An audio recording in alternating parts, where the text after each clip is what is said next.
Hello friends, कैसे हैं आप सभी। तो आज हम स्टार्ट करेंगे हरियाणा के खनिज व ऊर्जा संसाधन। खनिज व ऊर्जा संसाधन जो है कि ये किसी भी राज्य की, किसी भी राष्ट्र की जो है इकोनॉमिक सिचुएशन में भी, आर्थिक व्यवस्था में आर्थिक स्थिति कैसी होती है, तो मतलब आर्थिक स्थिति को बढ़ाने या बिगाड़ने में भी बहुत जो है इंपॉर्टेंट रोल अपना प्ले करते हैं। तो आज हम करेंगे हरियाणा के खनिज व ऊर्जा संसाधन। तो हम देखेंगे कि खनिज होता क्या है। तो खनिज पृथ्वी के जो भाग पर पाए जाने वाले कुछ पदार्थ है, जिनमें से कुछ कार्बनिक होते हैं, कुछ अकार्बनिक होते हैं, कुछ की खोज की जाती है, कुछ को खोद कर निकाला जाता है। ठीक है, तो ये सब जो है इन पदार्थों को हम क्या कहते हैं, खनिज कहते हैं। अब खनिजों को हमने दो भागों में वैसे बांटा हुआ है, धात्विक व अधात्विक खनिज। मतलब किस बेस पे धात्विक और अधात्विक इन्हें कहा जाता है, क्योंकि जो धात्विक होते हैं वो इलेक्ट्रिसिटी के गुड कंडक्टर होते हैं, जिसमें से करंट पास हो सकता है, तो उसे हम धात्विक या मेटलिक जो है मिनरल कहते हैं। और जो बैड कंडक्टर होते हैं उन्हें क्या कहते हैं, अधात्विक खनिज उन्हें कहा जाता है। तो हरियाणा में जो खनिज है उसका सबसे ज़्यादा खनिज वाला क्षेत्र कौन सा है, अरावली क्षेत्र या महेंद्रगढ़ जो है सबसे ज़्यादा खनिज वाला क्षेत्र है।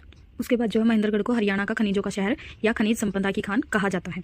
तो उसके बाद जो है हमने अभी ऊपर किया कि खनिज को हमने दो भागों में बांटा हुआ है, धात्विक खनिज और अधात्विक खनिज, और तीसरा हमने बांटा हुआ है ऊर्जा खनिज। ये भी हम आज के टॉपिक में करेंगे, ऊर्जा खनिज या ऊर्जा संसाधन। तो हमारे जो धात्विक खनिज क्या होते हैं, गुड कंडक्टर होते हैं इलेक्ट्रिसिटी के, और अधात्विक जो है बैड कंडक्टर होते हैं इलेक्ट्रिसिटी के। ठीक है, तो जो धात्विक खनिज है इनको हमने आगे तीन भागों में बांटा है, लोह धातु, अलोह धातु और बहुमूल्य धातु। लोह धातु जिनमें से लोहा निकाला जाता है, आयरन निकाला जाता है, और अलोह जिनमें लोहा नहीं होता, और बहुमूल्य जो कि मतलब बहुमूल्य जो एक्सपेंसिव होते हैं वो, जैसे सोना, चांदी, प्लेटिनियम, ये सब। और अधात्विक की बात करें तो ये बैड कंडक्टर ऑफ इलेक्ट्रिसिटी होते हैं, कुचालक होते हैं विद्युत के, मतलब इनमें से जो करंट पास नहीं हो सकता। ठीक है, तो ये होते हैं अधात्विक खनिज। ऊर्जा खनिज की अगर हम बात करें तो ऊर्जा खनिज जो कि ऊर्जा उत्पन्न करने के लिए वो किए जाते हैं, प्रयोग किए जाते हैं, उन्हें हम ऊर्जा खनिज कहते हैं। जैसे कोयला है, कोयले को जलाकर मतलब इससे बिजली भी उत्पन्न की जाती है, तो इसे हम ऊर्जा खनिज कहते हैं। ये सब हमारे ऊर्जा खनिज हो जाएंगे, प्राकृतिक गैस, पेट्रोलियम, यूरेनियम आदि। ठीक है, इसके बाद है हरियाणा में खनिजों को तीन भागों में बांटा गया है, जो कि जिनमें कौन कौन से तीन भाग है। मुख्य खनिज जो प्राकृतिक है, जो हमें डायरेक्ट मिल जाते हैं, जो प्राकृतिक है वो। उसके बाद है लघु खनिज, जिनका प्रयोग किया जाता है घर वगैरह, मकान वगैरह बनाने में। उसके बाद है द्वितीयक खनिज, जो किसी प्रोसेस से बनते हैं। ठीक है, तो ये होते हैं द्वितीयक खनिज। उसके बाद हम करेंगे कि हरियाणा के खनिज और कौन कौन से जिले में वो मिलते हैं, ये सब हम देखेंगे। तो इसमें हमारे पास कुल 20-25 जो है हमारे पास खनिज होंगे, जिनको हम देखेंगे कि कौन कौन से जिले में ये पाए जाते हैं। तो हमारे पास सबसे पहले है स्लेट पत्थर। स्लेट पत्थर कहाँ मिलता है, महेंद्रगढ़, गुरुग्राम और रेवाड़ी में ये जो है स्लेट पत्थर में मिलता है। उसके बाद है संगमरमर। संगमरमर जो है महेंद्रगढ़। लगभग सभी खनिज जो है महेंद्रगढ़ में मिलेंगे ही मिलेंगे, क्योंकि महेंद्रगढ़ को खनिजों का शहर भी कहा जाता है। तो अगला है हमारा बेरायल, जो कि महेंद्रगढ़ में मिलता है। एपेटाइट महेंद्रगढ़, कैल्साइट महेंद्रगढ़, अभ्रक जो है महेंद्रगढ़ व गुरुग्राम में मिलता है। स्फटिक महेंद्रगढ़ व गुरुग्राम, फेल्सपार और गरनेट जो है ये महेंद्रगढ़ व गुरुग्राम में मिलता है। उसके बाद है आर्से पायराइड, गुरुग्राम और मेवात में। उसके बाद ग्रेनाइट है ये महेंद्रगढ़ और भिवानी में। उसके बाद है डोलोमाइट, महेंद्रगढ़ व पंचकुला में मिलता है। लो ऐश जो है ये महेंद्रगढ़ व भिवानी में। तांबा ये मिलता है महेंद्रगढ़ व गुरुग्राम, और सीसा व जस्ता भिवानी में। चीनी मिट्टी जो है गुरुग्राम और मेवात में पाई जाती है। उसके बाद पत्थर खुदा रेत पूछा जाए, मतलब पत्थर को खोदकर जो रेत बनाया जाता है वो फरीदाबाद में। ठीक है, उसके बाद सोना है ये अम्बाड़ा नारायणगढ़ में। सोरा जो है हिसार और सिरसा। इसके बाद है चिनाई रेत, जो चिनाई के लिए यूज होता है वो मिलता है अम्बाड़ा में। उसके बाद बालू रेत महेंद्रगढ़ और भिवानी में। ये हमारे जो खनिज और उत्पादक जिले थे ये हमने किए। अब इसके बाद हम कुछ एक जो प्रीवियस ईयर क्वेश्चन है वो करेंगे। जो कुछ एक खनिज रह गए होंगे तो वो हमारे मतलब प्रीवियस ईयर क्वेश्चन जो हमने किए हैं उनमें आपको मिल जाएंगे, हम उनमें से उनको भी तैयार कर लेंगे। ठीक है, तो आगे हम करेंगे इसके जो है क्वेश्चन हम इसके करेंगे आगे।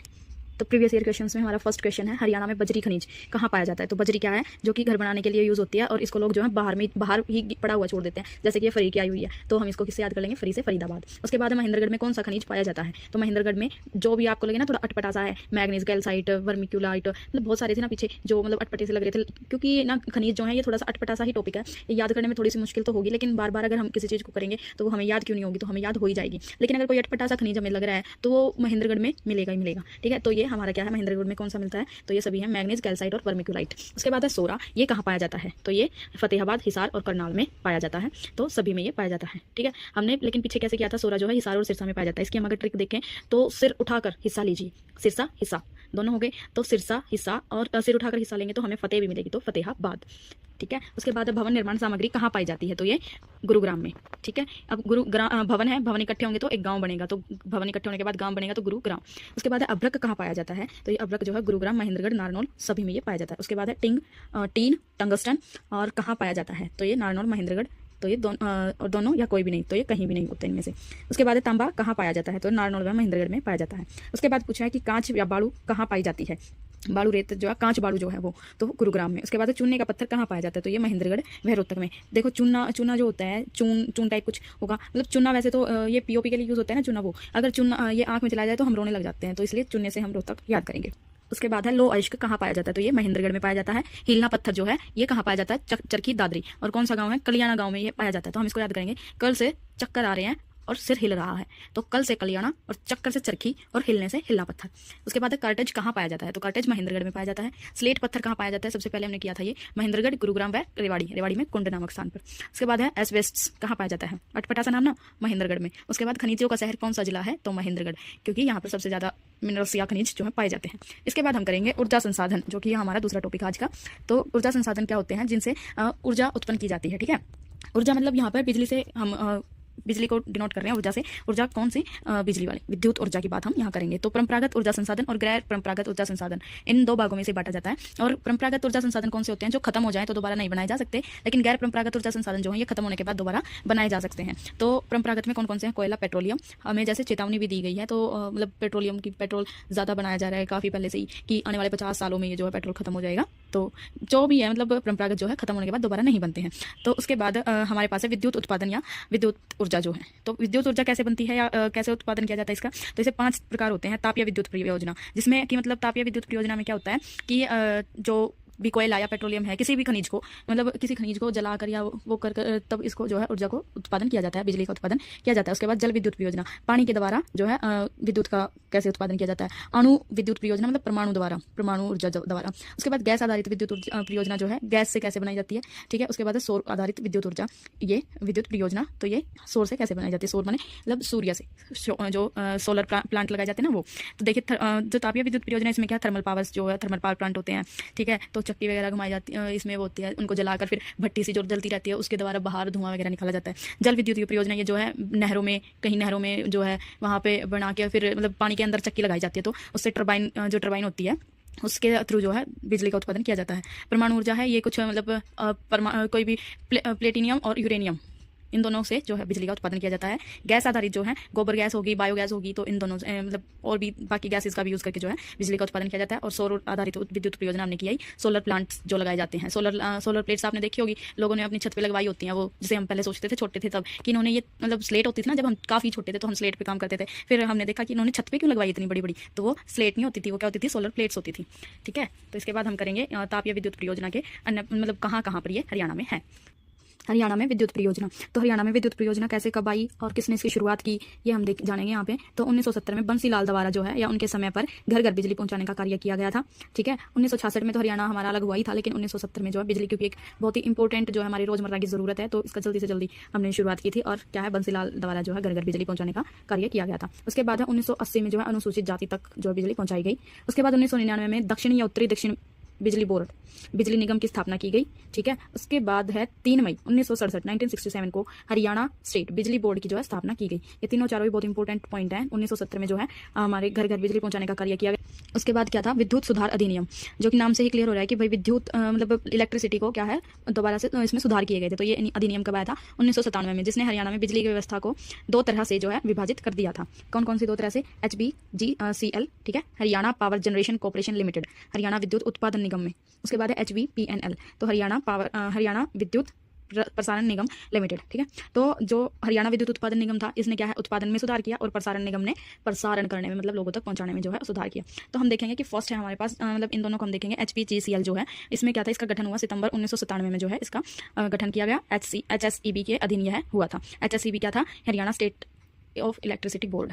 ठीक है, तो उसके बाद इन दोनों का गठन हुआ, दोनों का मतलब किसका, HPGCL का और HBPNL का, तो दोनों का गठन एक साथ मतलब एक साथ आए तो जुलाई 1999 में। उसके बाद UHBVN क्या था, उत्तर हरियाणा बिजली वितरण निगम। ठीक है, ये उत्तर और दक्षिण 2 अलग अलग पार्ट में हरियाणा को डिवाइड कर दिया बिजली के उसमें।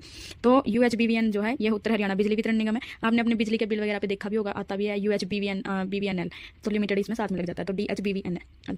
तो इनके दोनों के हेडक्वार्टर जो है अलग अलग हैं, और कहाँ कहाँ है, UHBVN का है हेडक्वार्टर पंचकुला में, और DHBVN का है हिसार में, जो है इनका अलग अलग इनके हेडक्वार्टर्स हैं।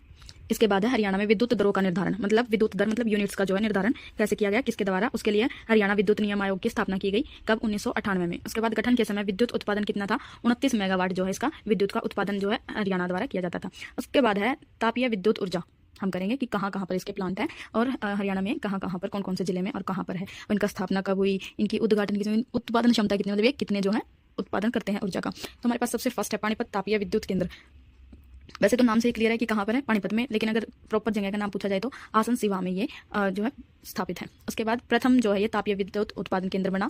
इसका उद्घाटन कब हुआ? 1979 में, 79 में जो है नीलम संजीव रेड्डी द्वारा इसका जो है उद्घाटन किया गया। उसके बाद है उत्पादन क्षमता इसकी कितनी थी? 1367 मेगावाट। उसके बाद है राजीव गांधी विद्युत परियोजना, ये कहाँ है? खेदड़ हिसार में, और उत्पादन क्षमता क्या है इसकी? 1200 मेगावाट, जो कि 600 मेगावाट की 2 यूनिट द्वारा उत्पादित किया जाता है। उसके बाद उद्घाटन इसका किसने किया था? डॉक्टर मनमोहन सिंह, MM सिंह, 2007 में उन्होंने इसका जो उद्घाटन किया था। और इसका मोस्ट इंपोर्टेंट फैक्ट है कि महानदी कोलफील्ड लिमिटेड उड़ीसा से इसको कोयला मिलता है। तापीय ऊर्जा हमने किया था ना कि भाई कोयला जलाकर जो है इसका विद्युत का उत्पादन किया जाता है। और भारत की मेगा परियोजना के अंतर्गत आने वाला उत्तरी भारत का पहला विद्युत केंद्र यह है। के बाद हमारे पास है Indira Gandhi super thermal power परियोजना, जो कि कहाँ पर है? झालरी झज्जर में। और प्रारंभ इसका कब हुआ था? प्रारंभ में इसका नाम था अरावली सुपर तापीय विद्युत परियोजना। इसका दूसरा नाम है, क्या नाम है? अरावली सुपर तापीय विद्युत परियोजना। ठीक है। इसकी उत्पादन क्षमता है 500 मेगावाट की 3 यूनिट ये जो उत्पादन इसका करती है, और 1500 मेगावाट कुल एनर्जी या कुल जो इलेक्ट्रिसिटी ये उत्पन्न करती है। और ये हरियाणा का जो है सबसे बड़ा तापीय विद्युत केंद्र है। इसके बाद हम आगे और करेंगे और फिर हम इसके क्वेश्चन जो है लगाएंगे। तब तक आप जो वीडियोस को लाइक किया करो प्लीज़, क्योंकि इससे जो है ना क्रिएटर को या जो भी आपके लिए कंटेंट मैं लाती हूँ करती हूँ तो उसमें थोड़ी सी इंस्पिरेशन हमें मिलती है। ठीक है, तो प्लीज़ आप लाइक शेयर किया करो और कमेंट में बताओ कि भाई क्या कमी है या फिर कुछ भी वो है, तो प्लीज़ कमेंट में आप अपने व्यूज़ भी रखा करो। इसके बाद हम करेंगे दीनबंधु छोटूराम तापीय विद्युत परियोजना, जो कि कहाँ पर है? यमुनानगर में। ठीक है। उसके बाद ये क्या है? 300 मेगावाट की दो यूनिट का जो है उत्पादन करती है, जो कि 600 मेगावाट का कुल जो है उत्पादन करती है। उसके बाद 2008 में जो है इसका उद्घाटन हुआ था, और राज्य का सबसे छोटा केंद्र यह है, और राज्य के प्रथम निजी कंपनी को सौंपी जाने वाली परियोजना है। निजी कंपनी मतलब प्राइवेट कंपनी को सौंपी जाने वाली, ठीक है, जो कि अब प्राइवेटाइजेशन आपको पता ही चल रहा है। तो उसके बाद है महात्मा गांधी तापीय विद्युत संयंत्र, जो कि खानपुर झज्जर में है। उस स्थापना कब हुई थी? 2012 में। इसकी कुल क्षमता कितनी है? 1320 660 की 2 यूनिट। उसके बाद हम करेंगे जल विद्युत परियोजना, जो कि पानी द्वारा बिजली बनाने का काम करती है। तो इसमें हमारे पास फर्स्ट है पश्चिमी यमुना नहर जल परियोजना, तो ये कहाँ पर है? यमुनानगर में। उसके बाद ककरोई जल विद्युत परियोजना, जो कि कहाँ पर है? सोनीपत में। ठीक है। तो उसके बाद हमारे पास है परमाणु विद्युत परियोजना, जो कि मतलब न्यूक्लियर एनर्जी भी होती है। तो ये कहाँ पर है? ये हमारी पहली है और एक ही है हमारे पास, जो कि गोरखपुर अणु या परमाणु विद्युत परियोजना भी हम इसे कह सकते हैं। तो गोरखपुर परमाणु विद्युत परियोजना कहाँ पर है? फतेहाबाद में। ठीक है। और इसका उद्घाटन कब हुआ? किसने किया था? तत्कालीन जो प्राइम मिनिस्टर थे डॉक्टर मनमोहन सिंह। ठीक है, उन्होंने इसका जो उद्घाटन किया था। उत्पादन क्षमता क्या है इसकी? 2800 मेगावाट, जो कि 700 मेगावाट की 4 यूनिट का उत्पादन करती है। और फैक्ट क्या है इसके बारे में? उत्तर भारत की सबसे बड़ी परमाणु विद्युत परियोजना है। और इसकी जल की आपूर्ति कौन करती है? भाखड़ा नहर। अब हमने किया था ना कि फतेहाबाद से जो है भाखड़ा नहर हरियाणा में प्रवेश करती है, और जहाँ से प्रवेश करती है टोहाना नामक जगह थी, टोहाना शहर था फतेहाबाद में, जैसे क्या नहरों का शहर भी कहा जाता है। तो हमें जहाँ पे जो भी पॉइंट मिले पहले वाला, तो हम उसे भी याद रखेंगे ताकि ये मतलब हमारे माइंड में बिल्कुल सेट हो जाए, है ना। तो इसके बाद हमारे पास है गैस विद्युत परियोजना, जो कि एक ही है और कहाँ पर है? फरीदाबाद में है। उसके बाद है हमारे पास सौर विद्युत परियोजना, नांदा गांव में चरखी दादरी में जो है प्रथम सोलर प्लांट लगाया गया था। अगर सोलर प्लांट की बात हो तो वो नांदा गांव चरखी दादरी में था, लेकिन अगर परियोजना की बात हो सौर परियोजना की, तो बुद्धकला गांव, जो कि यमुनानगर में है। इसके बाद हम करेंगे इसके क्वेश्चंस। तो सर्वप्रथम बिजली वितरण की शुरुआत किसने की थी? बंसीलाल ने। उसके बाद है कौन सी विद्युत परियोजना है जो कि निजी कंपनी को दिया गया है? सबसे छोटी थी, कौन सी थी? दीनबंधु छोटूराम तापीय विद्युत परियोजना थी। ठीक है। ये कितनी यूनिट का जो उत्पादन करती है? 300 मेगावाट का, 300 मेगावाट की 2 यूनिट, जिसमें 600 मेगावाट कुल जो है उसका उत्पादन किया जाता है बिजली का। उसके बाद है किस जिले में 1200 मेगावाट, जो कि 2010 में Rajiv Gandhi thermal power project है? किस जिले में है राजीव गांधी वाला? ये खेदड़ हिसार में है, जो कि हमने सेकंड किया था। ठीक है। उसके बाद है किस तापीय ग्रह का निर्माण रिलायंस ऊर्जा लिमिटेड द्वारा किया गया है? किस तापीय ग्रह का निर्माण जो है रिलायंस ऊर्जा लिमिटेड द्वारा किया गया? तो यह है राजीव गांधी विद्युत केंद्र। उसके बाद है इंदिरा गांधी तापीय विद्युत परियोजना की क्षमता कितनी है? इंदिरा गांधी वाले की थी हमने 1500 मेगावाट कुल है, और कैसे है? 1500 की 3 यूनिट। ठीक है। इसके बाद हम करेंगे महात्मा गांधी विद्युत परियोजना की क्षमता क्या है? 660 की 2 यूनिट, तो 1320 मेगावाट। ठीक है। उसके बाद गोरखपुर परमाणु विद्युत परियोजना का स्थल कहाँ है? तो यह है फतेहाबाद न्यूक्लियर एनर्जी हम इसे कहते हैं। ठीक है। और कहाँ पर है? फतेहाबाद में। और एक ही परमाणु शक्ति है जो कि सबसे बड़ी है। ठीक है। और क्या थी? उत्तर भारत की सबसे बड़ी। ओके। उसके बाद है अंतर्राष्ट्रीय सौर ऊर्जा का मुख्यालय कहाँ पर है? ये हमने नहीं किया था, लेकिन इंपॉर्टेंट है ये। कहाँ पर है अंतर्राष्ट्रीय सौर ऊर्जा का मुख्यालय? गुरुग्राम में। उसके बाद है दीनबंधु छोटूराम विद्युत परियोजना की क्षमता 300 मेगावाट की दो यूनिट, 600 मेगावाट कुल है। सबसे छोटी विद्युत परियोजना ये है, और निजी कंपनी को दी जाने वाली भी इकलौती मतलब पहली विद्युत परियोजना है। उसके बाद है इंदिरा गांधी परियोजना किस जिले में है? तो किस जिले में है? झालरी जगह का नाम था, और झज्जर में ये है। उसके बाद हमारे पास लास्ट क्वेश्चन है, जो कि आप बताएंगे दीनबंधु छोटूराम विद्युत परियोजना कहाँ पर है? तो ये हमारा लास्ट क्वेश्चन था, आप इसे कमेंट में बताएंगे। ठीक है। तो ये हमारा आज का कुल कंटेंट था, जो कि कंप्लीट हो गया है।